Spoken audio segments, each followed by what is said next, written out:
$5,183. That is the price of a single ounce of gold right now, today, March 11th, 2026. And it just dropped, down 0.26% from yesterday.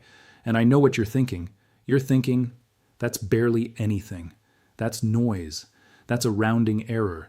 But I need you to stop right there because that tiny little dip is happening on the exact same day that the U.S. Bureau of Labor Statistics just released the February Consumer Price Index report at 8:30 this morning. Curious? And there's a Federal Reserve meeting 7 days from now on March 18th, and there's a war in the Middle East that is still actively reshaping global energy markets. Exhales sharply. And somehow in the middle of all of that, gold, the asset that's supposed to thrive in exactly this kind of chaos, is slipping. By the end of this video, you're going to understand exactly why this is happening, what it means for the direction of gold prices over the next 60 to 90 days, and why the smartest institutions on the planet are actually treating this dip not as a warning sign, but as a setup. Let me give you the full picture first, because what's happening in the gold market right now is one of the most fascinating and honestly a little disorienting moments I've seen in a long time. 2 weeks ago, gold was trading up near $5,400 an ounce. That was the war premium, the immediate safe haven spike that hit the moment news broke that the United States and Israel had conducted coordinated strikes on Iranian targets. And I mean coordinated in a serious way. We're talking about strikes that, according to reporting from Bloomberg and multiple defense analysts, killed Iran's supreme leader Ali Khamenei. The Strait of Hormuz, a shipping lane that moves roughly 20% of the world's oil and seaborne liquefied gas, effectively closed to tanker traffic. Oil shot to nearly $120 a barrel. The dollar surged. And then, in a matter of days, gold started falling even as the war continued. It dropped from $5,400 down to around $5,015 at the low. Then it recovered. Now we're sitting right at $5,183 with a slight pullback this morning. And the reason this matters so much is that gold falling during an active geopolitical crisis seems completely backwards until you understand exactly what forces are at work right now. And then it makes total sense. I want to establish something before we go further, because some of you watching this are new here, and I need you to know this isn't speculation. Everything I'm telling you today is sourced from official data, institutional research filings, and documented market reports. When I tell you that JP Morgan has a year-end gold price target of $6,300 per ounce for 2026, that's from a February 2nd research note where they raised that target from $5,055. When I tell you that Wells Fargo set a target of $6,100 to $6,300, that came from their Investment Institute update on February 4th. When I cite the Bureau of Labor Statistics CPI data, that is literally the government's own numbers published this morning. I'm not asking you to trust me. I'm showing you the documents. And quick message to those of you who aren't subscribed yet, my analytics show roughly 3 out of 4 people watching aren't subscribed. If this kind of analysis is cutting through the noise for you, hit subscribe. That's how I know who the committed community is, and it helps the algorithm show this to more people who genuinely need to understand what's happening in these markets. Now here's where it gets really interesting, because the story of gold right now isn't just a story about today's price. It's a story about a pattern that has repeated itself multiple times in modern financial history, and once you see the pattern, you will never look at a gold dip the same way again. Think back to August 2011. Gold had just reached what was then an all-time high of around $1,900 an ounce. And at that exact moment, at the peak of the European debt crisis, when Greece was on the verge of default and the entire Eurozone looked like it might fracture, gold started falling. For weeks, it dropped. People panicked. The financial media ran headlines about the gold bubble popping. And what was actually happening? Exactly what's happening now. Investors who had loaded up on gold during the fear spike needed liquidity to cover margin calls in equity markets. Institutional desks were rebalancing, and the dollar was strengthening because in a genuine global crisis, the first move is always a flight to dollar liquidity. Gold fell over that short window, and then it consolidated, and then it resumed its upward march. The same pattern played out in March 2020. Gold dropped sharply in the week of March 9th through 19th, 2020, falling from about $1,680 down to $474.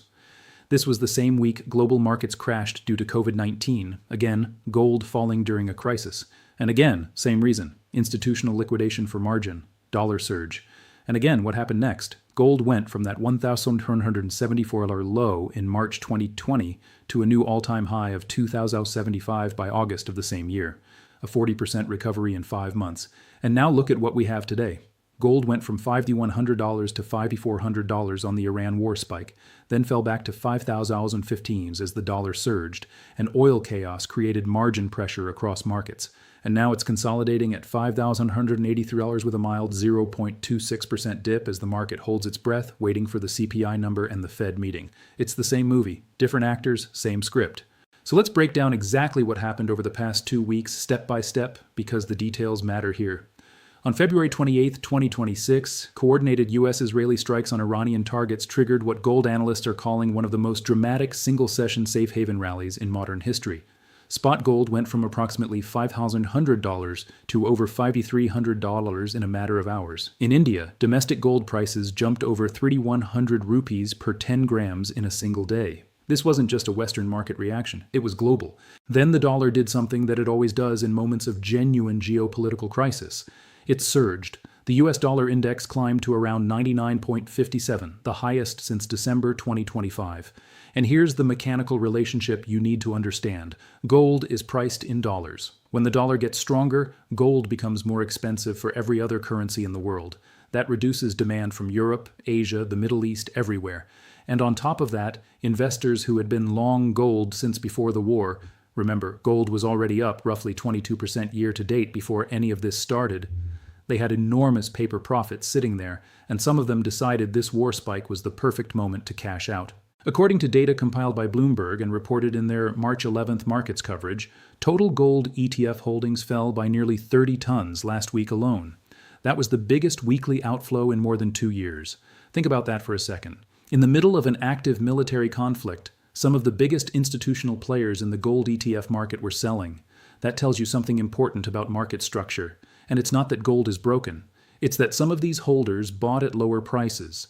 They saw an opportunity to take profit at the peak of fear, and they did what any rational portfolio manager does. But here's what I want you to notice. Even with those 30 tons of outflows, gold is still above $5,100.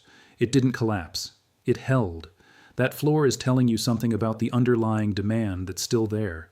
Now let me show you the piece of this puzzle that I think most people are missing entirely because everyone is focused on the war and the CPI and the Fed. But underneath all of that volatility, there's a structural demand story playing out that dwarfs all the short-term noise. JP Morgan, not some fringe gold bug newsletter, but the largest bank in the United States, is forecasting central bank gold purchases of 800 tons in 2026 alone. That is an extraordinary number. For context, 800 tons of gold at current prices is roughly $130 billion of official sector buying. And according to their research filed in February, central banks are buying gold specifically to reduce their dependence on the US dollar as a reserve asset. Their research team stated plainly that this represents what they called a reserve currency paradigm shift. And this is happening at the same time that gold's share of total central bank reserves has surpassed US Treasuries for the first time in history. Let that sink in. The world's central banks now hold more of their reserves in gold than in U.S. government debt. That has never happened before in the modern financial era. JP Morgan also projects around 250 tons of inflows into gold ETFs in 2026, and retail bar and coin demand is projected to exceed 1,200 tons for the year. When you add it all up, central banks, ETFs, bars, and coins, they're forecasting roughly 585 tons of quarterly demand from investors and official buyers combined. That is the engine underneath this market, and a 0.26% daily dip does not affect that engine. Let's talk about the CPI data that just came out this morning, because this is the immediate catalyst for today's price action, and you need to understand how it connects to everything else. The Bureau of Labor Statistics released the February 2026 Consumer Price Index at 8:30 a.m. Eastern this morning. This is the data that covers February prices. And remember, February is when oil was already starting to spike on early Middle East tensions before the full U.S.-Israeli military operation began. The January CPI was 2.4% year over year, with core CPI at 2.5%. Core producer prices in January showed the strongest monthly increase since mid-2025, rising 0.8%. Now, analysts polled by FactSet were expecting February headline CPI to come in around 2.4 to 2.5% year over year, and core CPI to hold near 2.5% on a monthly basis. Here's why this matters so much for gold. The Federal Reserve meets on March 17th and 18th, 7 days from now. The CME FedWatch tool is showing a 97.3% probability that they hold rates steady at the current 3.5 to 3.75% range. Nobody expects a cut at this meeting. But what the market is intensely focused on is whether the language shifts, whether the dot plot changes, and whether the Fed signals that June is still a viable window for the first rate reduction of 2026. If the CPI comes in hot, higher than expected, that pushes rate cut expectations further out. That strengthens the dollar. That puts short-term pressure on gold. If it comes in cool, the opposite happens. And here's the thing that nobody's quite talking about enough. Inflation right now has two warring forces inside it. On one side, you have oil prices that spiked to nearly $120 a barrel during the worst of the Iran crisis, which feeds into energy and transportation costs throughout the economy. On the other side, Trump's statement on March 9th, where he told CBS the war was very complete and ahead of its original 4 to 5 week schedule, caused oil to crater. Oil has since pulled back sharply. And a strong dollar, as I mentioned, reduces import prices.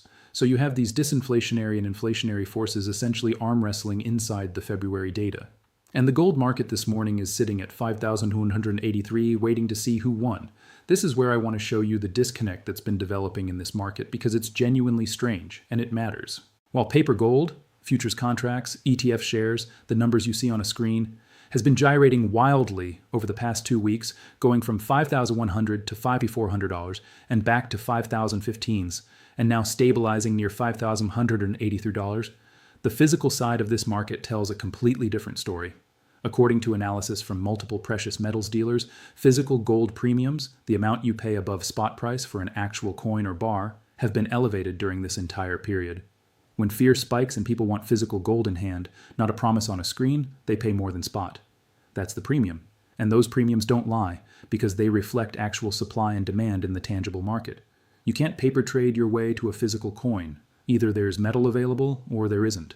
And then there's the geopolitical reality that I mentioned briefly, but want to come back to. Qatar's energy minister told the Financial Times that he expects Gulf energy producers to potentially shut down exports within weeks if the conflict expands. If that actually happens, you're looking at oil potentially reaching $150 a barrel, a scenario that would create a wave of inflationary pressure so intense that it would overwhelm any deflationary dollar strength and absolutely force investors back into real assets. That scenario is not priced in at 5,183. Now let me build the full case here because I want to show you the convergence of forces that's building underneath this market right now. First, you've got the geopolitical floor. Even if Trump is right and the war with Iran concludes soon, the damage is already done in terms of global confidence in energy supply security. The Strait of Hormuz has been shown to be vulnerably, critically, closable. That risk is not going away. It's now a permanent feature of the investment landscape, and it will continue to support safe haven demand for gold well beyond any ceasefire announcement. Second, you've got the central bank buying story, which I've already walked through. 800 tons of projected purchases this year from JP Morgan's research. That's structural demand that doesn't care about daily price fluctuations. Third, and this one is the one I find most compelling, you have the institutional forecast convergence. Look at this lineup. Deutsche Bank, $6,000 by year-end. Societe Generale, $6,000 by year-end. UBS, $6,200 by mid-2026. Wells Fargo, $1,600 to $6,300. JP Morgan, $6,300 by end of 2026. Goldman Sachs, $5,400. Morgan Stanley, bull case $5,700. ANZ, raised to $5,800 for Q2 2026. BNP Paribas, $6,000. Phil Streibel, chief market strategist at Blue Line Futures, $6,000. Multiple independent analysts at $6,350 to $8,650 in a bull case scenario. When you have this many major financial institutions, not gold bugs, not newsletter writers, but the biggest research desks on Wall Street and in Europe, all converging on targets well above today's price of 5,183. You have to ask yourself, what do they see that the daily price action isn't showing? Here's what they see. And here's the part of this video I really need you to hear. The gold market right now is experiencing a classic case of what you might call the paper physical tension. When markets panic, real panic, like oil going from $80 to $120 in a matter of days, like the Nikkei dropping 3%, the S&P 500 dropping 2.2%, the DAX losing 4.2%, institutional investors do something counterintuitive. They liquidate their best performing assets to cover their losses in other parts of the portfolio. And gold, which had been one of the best performing assets of 2026 going into the Iran crisis, was a natural source of liquidity. Morgan Stanley's research team addressed this directly, stating that they view gold's underperformance during the crisis as temporary and attributing the selling to the need for liquidity, not a loss of conviction.